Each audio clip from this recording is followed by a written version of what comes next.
இது CoWIN blue tarot. இன்னைக்கு நம்ம என்ன பார்க்க போறோம் அப்படின்னா, பீக்க கார்ட். அப்படின்னா உங்க கண்ணு முன்னாடி 3 கார்ட்ஸ் தெரியுது இல்லையா? கார்ட் 1, 2, 3. நீங்க இந்த வீடியோவை பாஸ் பண்ணிட்டு உங்களுக்கு என்ன செய்தி வர இருக்கு அப்படிங்கிறத நீங்க அந்த கார்டை தேர்ந்தெடுங்க. இந்த கார்டை தேர்ந்தெடுக்கிற டைமிங்ஸ் எல்லாமே டிஸ்கிரிப்ஷன் பாக்ஸில் இருக்கு. அந்த டைமிங்கை நீங்க போய் அமுக்குனீங்கன்னா கார்ட் 1, கார்ட் 2, கார்ட் 3ஓட டைமிங்ஸ் அதில் வரும். சரி, கார்ட் 1ஐ தேர்ந்தெடுத்தவர்களுக்கு என்ன செய்தி அப்படிங்கிறத பார்க்கலாம்.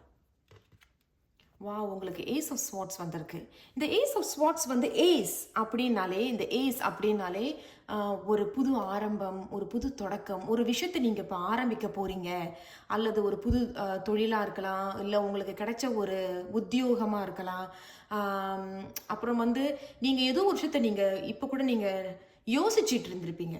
நான் இதை ஆரம்பிக்கலான்னு இருக்கேன், நான் இந்த மாதிரி செய்யலான்னு இருக்கேன். அது வந்து உங்களுக்கு ஒரு புது ஆரம்பம். அது வந்து நீ ஆரம்பிக்கலாம், அது நல்லா இருக்கு அப்படின்னு சொல்ல வராங்க.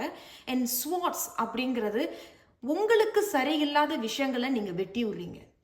எனக்கு இது பொருந்தலை, வெட்டி விடுறீங்க.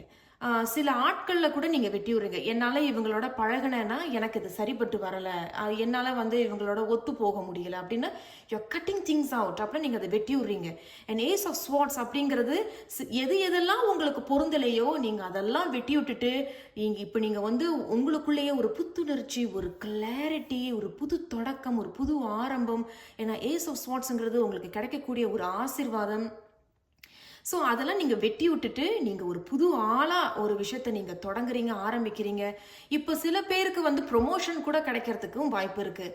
அந்த ப்ரொமோஷனை உங்களுக்கு கிடைத்த பிறகும் கூட அதை நீங்கள் ஒரு நல்ல ஒரு ஐடியாவாக கரெக்டாக திட்டம் போட்டு அதை நீங்கள் கொண்டுட்டு போவீங்க. அண்ட் நீங்கள் ஒரு பிஸ்னஸ் இப்போ நீங்கள் ஆரம்பிக்கிறதா இருக்குது அப்படின்னாலும் நிறையா உங்களுக்குள்ளேயே ஒரு கிளாரிட்டி, பிளான், திட்டம் போடுவீங்க. அழகான பிளான்ஸ் உங்கள் கையில் இருக்கும். ஸோ மொத்தத்தில் இந்த ஏஸ் ஆஃப் ஸ்வாட்ஸ் வந்து ஒரு புது தொடக்கம், புது ஆரம்பம். பின்னாடி நீங்கள் படிகளை பார்க்குறீங்க, படிப்படியாக போங்க, வளர்ச்சிகளை நீங்கள் கண்டிப்பாக தொடுவீர்கள். அண்ட் இங்கேயும் பார்த்தீங்கன்னா படிகள் நிறையா இருக்குது. அப்புறம் என்ன சொல்ல வராங்கன்னா, படிப்படியாக போங்க, அவசரப்படாதீங்க, வளர்ச்சியும் வெற்றியும் உங்களுக்காக காத்துட்ருக்கு. இந்த பெரிய வெளிச்சத்தை நீங்கள் பார்க்குறீங்களே, அது உங்களுக்கு கிடைக்கக்கூடிய ஒரு கிளாரிட்டி, நிறைய ஐடியாஸ் உங்களுக்கு கிடைக்கும். ஸோ மொத்தத்தில் ரொம்ப நல்ல ஒரு ஆசீர்வாதமாக இருக்கிறது. ஸோ கார்ட் 1ஐ தேர்ந்தெடுத்தவர்களுக்கு வாழ்த்துக்கள். கார்ட் 2ஐ தேர்ந்தெடுத்தவர்களுக்கு என்ன செய்தி இருக்கு அப்படிங்கிறத பார்க்கலாம்.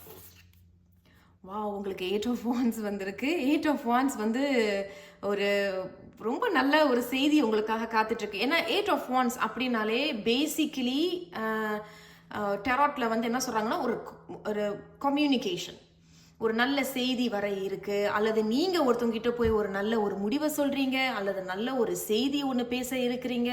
சில பேருக்கு நல்ல வளர்ச்சி இருக்கு, நல்ல ஒரு அதாவது வளர்ச்சி அப்படின்னா, நான் ரொம்ப கடுமையாக நான் இந்த உத்தியோகத்துல வேலை செய்யறேன், நான் எந்த ஒரு வெற்றியையும் வளர்ச்சியும் நான் பார்க்கல அப்படிங்கிறது இந்த முறை உங்களுக்கு ஒரு நல்ல ஒரு வளர்ச்சி, நீங்களே அது உணர்வீங்க, நான் நல்லா பண்றேனே அப்படின்னு.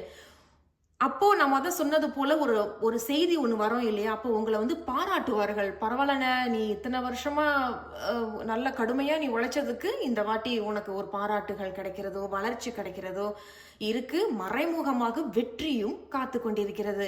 அண்ட் 8 ஆஃப் வாண்ட்ஸ் அப்படிங்கிறதும் ஒரு சில பேர் கடல் தாண்டி போறது, பக்கத்து ஊருக்கு போறது, ஏதோ ஒரு டிராவலிங் அப்படின்னு சொல்ல வருது. ஒரு குறிப்பிட்ட பேருக்கு வந்து நான் இந்த மாதிரி ஒருத்தவங்களுக்கு பதில் போட்டேன், ஆனால் எனக்கு இன்னும் பதில் வரலன்னா வரும் அப்படின்னு சொல்ல வராங்க. ஒரு நல்ல செய்தி ஒன்று இருக்கு. 8 அப்படிங்கிறது 4 ஒரு நல்ல சமநிலை, பேலன்ஸும் இருக்கு. அண்ட் ரொம்ப ஒரு புத்துணர்ச்சியாக இருக்கக்கூடிய ஒரு 8 ஆஃப் வாண்ட்ஸ் தான் இது. வண்ணங்களை நீங்க பார்த்தீங்கன்னாலும் ரொம்ப ஒரு அதான் உங்களுக்குள்ளேயே ஒரு அப்பாடா அப்படிங்கிற, அப்பா எனக்கு செய்தி வந்துருச்சு, எனக்கு பாராட்டு கிடைச்சிருச்சு அப்படிங்கிறது சொல்ல வருது. ஸோ கார்ட் 2ஐ தேர்ந்தெடுத்தவர்களுக்கு ரொம்ப நல்லா இருக்கு, பெரிய ஆசீர்வாதமாக அமைகிறது. வாழ்த்துக்கள். கார்ட் 3ஐ தேர்ந்தெடுத்தவர்களுக்கு என்ன செய்தி அப்படிங்கிறத பார்க்கலாம். வா, உங்களுக்கு மெஜிஷியன் வந்திருக்கு. மெஜிஷியன் வந்துட்டாலே என்ன சொல்றது, நீங்க இதுதான் நேரம், என்ன ஆசைப்படுறீங்களோ அதை இப்போ நீங்க பேப்பர்ல எழுதி வச்சுக்கலாம், அல்லது பிரார்த்தனைகள் மூலமா நீங்க சொல்லலாம், அல்லது வந்து மனதுக்குள்ளேயே அமைதியான பிரார்த்தனைகள், சாந்தமான பிரார்த்தனைகள், தியானம் மூலமாக நீங்க வந்து கேட்கக்கூடிய கேள்விகள் எல்லாத்துக்கும் உங்களுக்கு ஒரு பதில் கிடைக்கக்கூடிய நேரம் இது. என்ன மெஜிஷியன் அப்படிங்கிறது இங்க பாத்தீங்கன்னா இங்க நம்பர் 1 அப்படின்னு தெரியுது. உங்களுக்கு தெரியுதுங்களா? நம்பர் 1 தெரியுது. ஓகே, அப்ப நம்பர் 1ங்கிறது கிட்டத்தட்ட சூரியனை குறிக்கக்கூடியது. அப்போ வந்து ஏதோ ஒரு பாசிட்டிவான ஒரு விஷயம் உங்களை சுற்றி இருக்கு. அப்போ ஏதோ ஒரு விஷயத்தை நீங்கள் நோக்கி போறீங்க, ரொம்ப பாசிட்டிவாக போறீங்க. எனக்கு இதை நடக்கும், இதை நான் நடத்தி காட்டுவேன், இதை நான் செய்வேன் அப்படிங்கிறது நீங்கள் கண்டிப்பாக செய்யக்கூடியவர்களாக இருப்பீர்கள். அண்ட் இந்த மெஜிஷியன் வந்து பார்த்தீங்கன்னா அவங்க கையை அப்படியே ஒரு மாதிரி மந்திரிக்கிற மாதிரி தெரியுது பார்த்தீங்களா? ஆமாம். ஸோ இப்போ நீங்கள் வந்து ஒரு அட்மினாக இருக்கிறீங்க, இல்லை ஆசிரியர்களாக இருக்கிறீர்கள், அல்லது வரையக்கூடியவர்கள், எழுத்துக்கூடியவர்கள், புக்கு எழுத போறீங்க அப்படின்னாலும் ஒரு புதிய ஒரு உங்களுக்கு கிடைக்கக்கூடியது ஒரு ரொம்ப நல்ல ஒரு ஆசீர்வாதம். ஏன்னா த மெஜிஷியன் அப்படிங்கிறது இதுதான் நேரம், என்ன வேணும் உனக்கு அதை பிரார்த்தனை பண்ணு. சில பேர் பிரார்த்தனை பண்ண மாட்டாங்க, சில பேர் வந்து அது வாய் வழியாக சொல்ல மாட்டாங்க, எழுதுவாங்க. எனக்கு இப்படி வேணும், அன்புள்ள பகவானே, அன்புள்ள கடவுளே, அன்புள்ள என்னுடைய இஷ்ட தெய்வமே அப்படின்னு சொல்லி எழுதுவாங்க. அந்த மாதிரி நீங்க எழுதி அதை நீங்க உங்க பிரார்த்தனைகள்ல நம்பிக்கையோடு நீங்க வைப்பீங்க. மொத்தத்துல இவங்க என்ன சொல்ல வர்றாங்க அப்படின்னா, there is some kind of a positivity உங்களுக்குள்ள இருக்கு. என்னால இந்த முறை செய்ய முடியுங்க, நான் பண்றேனா இல்லையான்னு பாருங்க அப்படிங்கிறதும். ஆனா மறைமுகமா என்ன சொல்றாங்கன்னா, கொஞ்சம் அமைதியையும் சாந்தமும் நிதானமும் தேவை. அவசரப்படாதீங்க. கிடைக்கல கிடைக்கல கிடைக்கல கிடைக்கல. உங்களுக்கு வர வேண்டியது உங்களை தாண்டி போகாது. உங்களுக்கு வர வேண்டியது கண்டிப்பாக உங்களை வந்து அடையும். ஸோ மொத்தத்தில் காட் 3 தேர்ந்தெடுத்தவர்களுக்கு ரொம்ப சந்தோஷமான ஒரு செய்தியாக இருக்கு. இது நீங்க என்னன்னு கேட்பீங்க. ஒரு சில பேர் வந்து சொல்லுவாங்கல்ல, நான் வந்து இந்த அகிலத்தை ரொம்ப நாளா கேட்டுட்டு இருக்கேன், ரொம்ப வருஷமா கேட்குறேன், 2 மாசமா அல்லது 3 வருஷமா நான் கேட்டுக்கிட்டு வரேன், எனக்கு இது வேணும் வேணும்னு. கிடைக்கும். 10 விஷயங்கள் நீங்க நீங்க வந்து கேட்டிருப்பீங்க. 10 கிடைக்காட்டினாலும் அதுல இருக்கிற ஒரு விஷயம், உங்களுக்குன்னு வர வேண்டிய ஒரு விஷயம் வரும் அப்படிங்கிறத நீங்களும் நம்பிக்கையோட இருக்கீங்க. இந்த கார்டும் இந்த செய்தியும் அது வந்து ப்ரூஃப் பண்றாங்க, yes you will get it அப்படின்னு. ஸோ மொத்தத்தில் காட் 3 தேர்ந்தெடுத்தவர்களுக்கு என்னுடைய மனமார்ந்த வாழ்த்துக்கள். நன்றி.